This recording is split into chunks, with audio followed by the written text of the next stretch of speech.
take some time? Yes. There's one other topic I wanted to talk to you about, but let me just quickly put a button. Okay. Do you have any plans to visit the border? I'm here in Guatemala today. At some point, we are going to the border. We've been to the border. So this whole thing about the border, we've been to the border. We've been to the border. You haven't been to the border. And I haven't been to Europe. And I don't understand the point that you're making.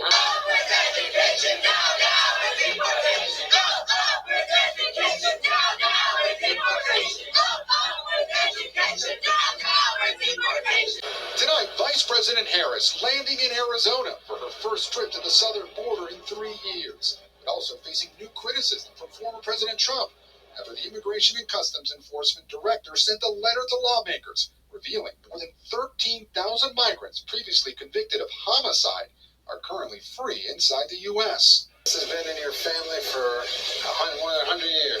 128. Though rancher John Ladd says the Biden-Harris administration should never have ended Trump's restrictive border policies. And Trump had it figured out. That took us to a border fence constructed during the Trump administration, showing us where smugglers have cut it repeatedly. He's skeptical of Harris's promise to secure the border. That's baloney. That's an absolute lie. She doesn't care about the border. While Harris is trailing Trump on immigration, she's polling better on the issue than President Biden. Record 10 million illegal border crossings since Harris and President Biden took office. We do have a broken immigration system, and it needs to be fixed. Still, crossings have dropped dramatically in recent months, and Harris is slamming Trump for killing a bipartisan border bill earlier this year. Touring the U.S.-Mexico border in Arizona, Vice President Kamala Harris said she would put tougher executive authorities in place as president to slow the flow of migrants. I will do more to secure our border. To reduce illegal border crossings, I will take further action to keep the border closed between ports of entry.